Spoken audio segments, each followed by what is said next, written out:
Hello, back again for the next installment of this attempt to share some of my thoughts, hopefully to share it in such a way that it will contribute something to your own thinking, your own experience. As I suggested in my first video, the introductory video, I thought I'd start talking about fear. And I'm going to do that, except that I have come to the conclusion that it might have been better to actually first speak about what psychotherapy is. So I think my next video is going to be more of an explication on psychotherapy. But let's try and have a kind of conversation around fear. I think for the purpose of this conversation, I'm not going to differentiate between fear and anxiety. Often the distinction that is made between those two states, although they overlap significantly, is that fear has a specific object. There is something that you are afraid of, like a snake or a person, or an action, like somebody might reject you. And anxiety is less focused in that definition. It's not always clear that there is a difference between fear and anxiety. I have often found that people may experience fear in a specific situation and even towards a specific person or condition. But upon closer reflection and inspection, it turns out that there is, let's say, a hidden fear, or what we might call anxiety in the first place. So these things aren't as distinct as we might hope. So I'm going to use these terms interchangeably. Clinically speaking, it might be useful to differentiate, but I don't think for a public conversation we need to do that right now. I think fear and anxiety is also such a broad topic that I can't foresee that in a very short video, and I'm hoping to make a short video, that we'll be able to exhaustively discuss this. Alright, so the first thing that we have to keep in mind about fear is that this is something that nature has equipped us with. This is part of our evolutionary heritage. To a certain degree, at least, there might have been forebears who were less afraid of certain conditions or objects or creatures, and by virtue of that lack of fear, they simply did not survive long enough to reproduce. So, in a very real sense, fear has aided humanity in surviving long enough, or as long as we have. Now, of course, if we were only afraid, we also would not have survived. If we never took any risks, we wouldn't have met anyone to mate with, or found sources of food, or developed certain kinds of technology or cooperation that is necessary.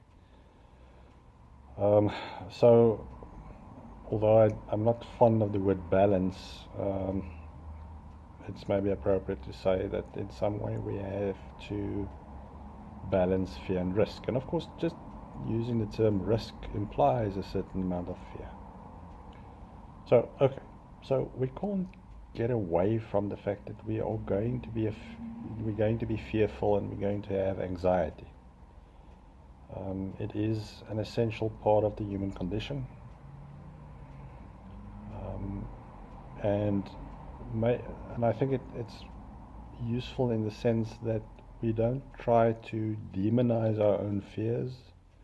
We don't try to pretend that they don't exist. We don't have to idealize some future state in which we will not be afraid or never be afraid. It seems to me that that would be a foolish thing to do. What is maybe more important is the ability to recognize fear and to evaluate that fear. And there are many different ways to evaluate it. I think for the purpose of this conversation, again, to evaluate it in terms of whether it is useful and whether the restrictions that fear places on us and our behavior and our thought and our experience, whether that is meaningful. Obviously, if we do have fears that are justifiable and that affect us in ways that do not restrict our lives to an unnecessary extent, one might argue that is something that we don't have to pay attention to, or not that's maybe not the right way to say it. Not to not pay attention to it, but that we don't have to fix. It's not a problem.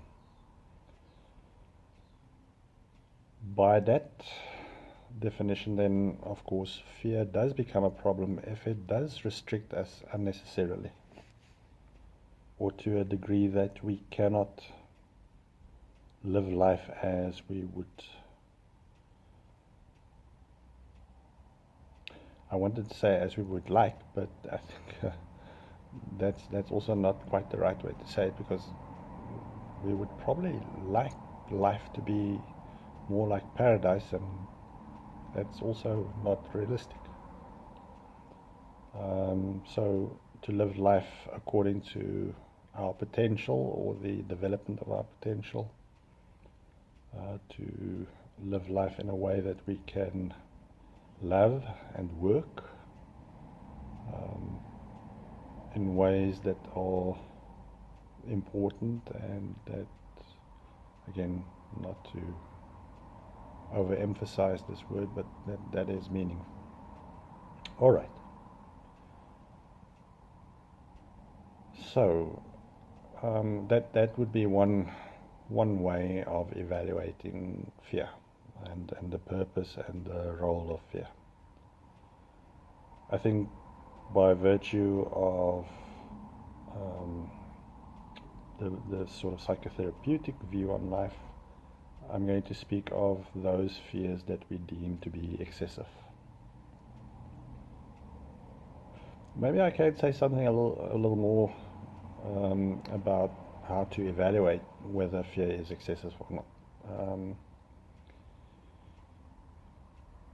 One of the reasons people come to psychotherapy is, in part, to have a relatively neutral observer, witness, who can help them think about different things, but also about how to evaluate their fears.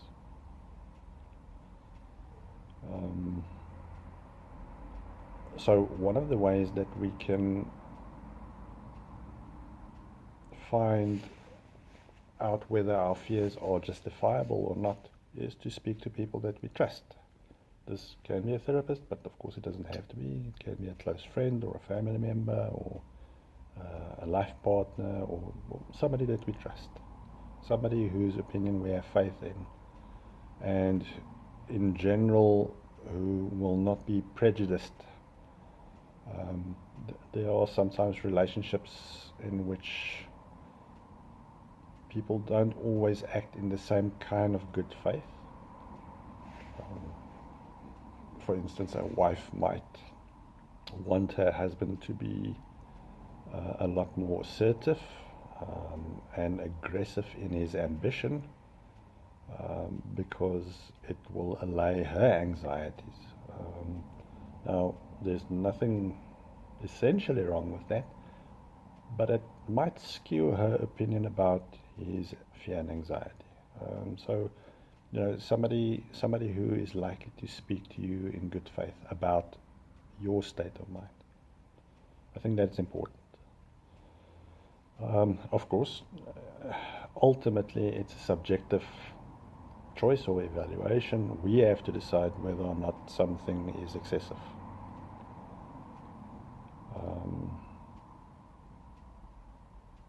All right.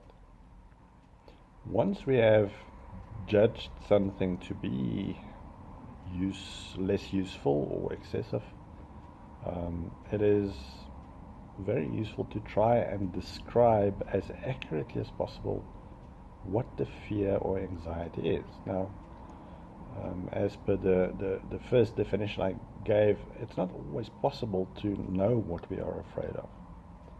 To the extent that we do know, I think we have to be able to describe the situation as clearly as possible, to try and understand what the elements are that constitute this fear. Sometimes we fear a person, let's say an authority figure, to use an example, and we do not seem to have the same kind of fear in any other situation.